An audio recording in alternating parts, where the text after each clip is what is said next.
All right, maybe it's time to get going. Welcome to this week's installment of the MSM Working Group on Multiscale Modeling for Viral Pandemics. James is unable to attend, so I will be the MC today. Just the few standard announcements. First, the meeting is recorded and it is live streamed on YouTube. So don't say anything you want to have not preserved for posterity in your talk and otherwise. To just remind you, this working group is led together by James Glazier and me. Maybe whoever controls the slides, can you go on to the next slide, please? By James and me, and Jim Sluka is doing all the web work, and Bruce Shapiro is coordinating activities, so you've heard from him. Let me again point out, like James always does, that we have a Slack channel. Please use it. It's some people find it useful. There's of course our IMAG wiki page that Jim is organizing and maintaining. So anything you want to post, please contact him. And just to give you a preview for the next few weeks, next week on February 11, we have Ruchira Datta is giving us a talk about Bayesian computation for inference, and Lucas Böttcher from UCLA on statistics related to COVID-19 mortalities. The week after, we have Tom Helikar, University of Nebraska, and Margie Ferguson. And then for February 25th, Rita de Almeida, but we have one slot left. So if you're interested in giving a talk on your work, please let us know, let Bruce know, and also for subsequent dates. So let's just, without further ado, move on to the scientific portion of the meeting. As always, we have two speakers to give us views of their work, relatively short presentations that hopefully will serve the purpose of stimulating further discussion. And today, as the first speaker, we have Morgan Craig from the University of Montreal. So Morgan, it's all yours. Great, thanks so much. So I'll just get my slides here.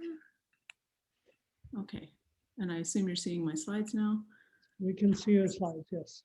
Perfect. So thanks very much for the invitation to share with the group. I'm going to talk today about some work we've been doing on COVID-19 in a large collaboration. I just wanted to give maybe some background on some of the work that we've done. So my lab is really focused on using mathematical and computational models of diseases to understand mechanisms of pathology, for example, and to use heterogeneity that's present, obviously, in disease processes and responses to drugs to improve and optimize therapeutic approaches. So to study novel treatments in both preclinical and clinical applications, we use a lot in silico or virtual trial approaches. In this framework, we identify a disease that we're studying. We build a mechanistic multiscale model. We can then, using clinical or experimental data, expand virtual patients. And of note here, the virtual cohorts are identical, so the same patients can be twinned into multiple cohorts. And this allows us to look for mechanistic, or some might say causal, drivers of disease and the mechanisms of therapeutic responses by running different trial arms. And so in that vein, leveraging some previous work that I had done in my postdoc with Alison Hill at Harvard, I've been involved, and my lab's been involved in multiple studies of within host responses in infectious diseases, including, like I'm showing here, HIV, where we were looking at developing, or we were working with people who had developed a novel therapeutic dosing strategy, which is a pill, essentially a long-acting pill that you swallow that opens up into your stomach and then releases drug more consistently over a week.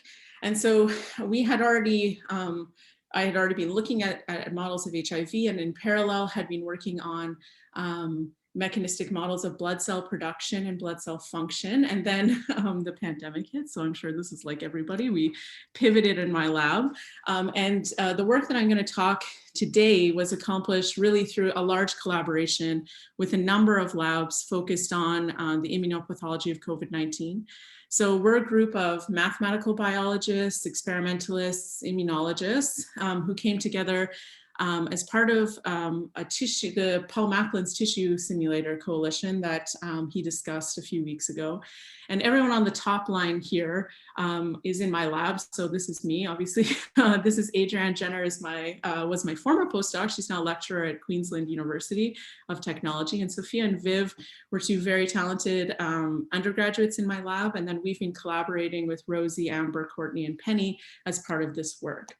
So we were working, as I mentioned, on the tissue immune response as part of this tissue simulator. And in parallel, we've developed a systemic immune model that I'm going to talk about today. So because it's a really short talk, oops, sorry, I think this might be cutting off some of my slide. Because it's a short talk, I'm just going to kind of walk you through quickly the things we take into account. Of course, I'm more than happy to discuss this further with people and to get your feedback on it. What we did is we kind of built this from, a basic viral dynamics model and then built in different immune, innate and some adaptive immune cell responses. So as in any viral dynamics model, we have that virus infects susceptible lung epithelial cells in this case to produce infected cells, and these infected cells die. And during their infection, they release viral particles that then go on to continue to infect other cells. And then we first built in an interferon response, a type 1 interferon response. So infected cells secrete type 1 interferon, which blocks viral replication and infection and creates what we call a resistant pool, but it's not a resistance to therapy. It's really just a pool of cells that are less susceptible to being infected by other viral particles, and therefore it tamps down this kind of cascade of viral infection. Then we also included neutrophils, which are typically thought of as more secondary players in viral infections, but they do still play an important role in viral clearance. We model them as recruited by GCSF and IL-6 and are capable of inducing death in cells, both infected and susceptible. So neutrophils are known to be involved in bystander death, so we account for that in our model. And they do this selling through nets. In dysregulated immune responses, as I mentioned, through the release of reactive oxygen species, too many neutrophils are known to cause high degrees of tissue damage and be implicated in hyperinflammatory responses. And that's really typical of severe COVID-19. So it's something that we wanted to build into our model. We also model tissue resident or alveolar macrophages and inflammatory macrophages or activated macrophages that are derived either through monocyte recruitment from the bone marrow or through conversion of tissue resident macrophages into the inflammatory macrophage subtype. And these macrophages phagocytose infected cells and help clear damage by removing dead cells. And lastly, CD8 positive T cells in our model are modeled as recruited to kill infected cells. And this is enhanced by interferon and mediated by IL-6. And so you can see here that, we're kind of discounting some of the cascade from, macrophages, phagocytose, and present antigen to CD4 positive T cells and dendritic cells that go into the lymph nodes, et cetera. But we account for the delayed arrival of CD8 positive T cells through delay differential equations. And there are other aspects in the model that have delay differential equations. Notably, we take into account the eclipse phase of infected cells from the time that they're initially infected through to the time that they're productively infected. And so all of these immune cell subsets are obviously mediated through cytokines and produce cytokines. So we account for 4 different types of cytokines currently. Type 1 interferon that I already mentioned, GCSF, IL-6, and GM-CSF. And these cytokines are all produced by various immune cells in our model. And we account explicitly for bound and unbound concentrations of each of these cytokines, because in some of my previous work, or our previous work, we had shown that this is particularly important at homeostasis, particularly for the neutrophil GCSF cascade. And so because we're looking to get back to baseline essentially in the model, we account for cytokine binding to the receptors on the cell's surface, its internalization, its potential unbinding, and of course, renal clearance of these immune cell subsets. And so these are the kind of general view of the cells in the model, and we extensively calibrated it against available data. So we did a lot of work to identify different sources of data in different cell systems, in vitro and in vivo, but really taking care to try and calibrate each term to the model to be to realistically represent some data that we had. And a lot of this work, or the bulk of this work, was done by Adrienne and Sophia. And so this also incorporated some data from Amber Smith's lab, who looks at flu, as she's already presented here. And so the model in place, the first thing that we did was to look whether we could differentiate mild and severe COVID-19. And so I'm going to walk you through the results of our full model. In each of these graphs, the mild response is indicated by a solid line of a color, and the severe by a dashed line. So when we first looked at it, we could differentiate between mild and severe cases in several ways. So first, in severe cases, there's an increased reduction in lung tissues. Something that I didn't mention, but which is probably worth noting, is that we model logistic growth in the susceptible lung cells to recapitulate the return after damage. And so you can see here that there is, if I could get my mouse to work, that there is a return to homeostatic concentrations, which is of course faster in the mild case than in the case where there is a significant reduction in lung tissue. We also found that between mild and severe in our model, we could we found increases in macrophage, neutrophil, and monocyte concentrations, which is characteristic of the hyperinflammatory response that's seen in severe COVID-19. And we also found, importantly, lymphopenia, so a reduction in T cells, which again is a very well-known marker of severe COVID-19. And these are emergent properties of our model. It's built from the hypotheses, and then through different initial conditions, we can get at these different responses. And then lastly, we found increases in cytokines, particularly the inflammatory cytokines in the severe case, and notably a delay in interferon signaling, which has been observed previously in the original SARS strain and MERS, and is known to correlate in those cases with severe presentation of disease. So we didn't impose these behaviors on our model, but found them emergent. And so we're, we have some confidence in our model that it can at least recapitulate the differential presentations of COVID-19. And so what we sought to do next was to try and understand what mechanisms are driving these responses that we observe that are different between them.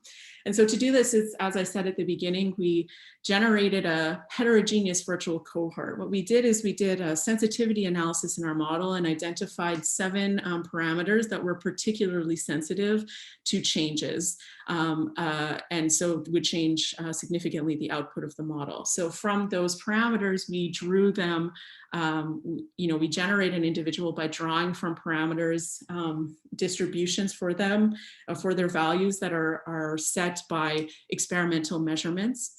Then we evaluate the model and use simulating annealing to ensure that disease trajectories were realistic. So we have ranges from which we know the interferon response, for example, may sit. And so we use the simulated annealing strategy to make sure that disease trajectories for each individual patient are realistic and correspond to clinically observed ranges.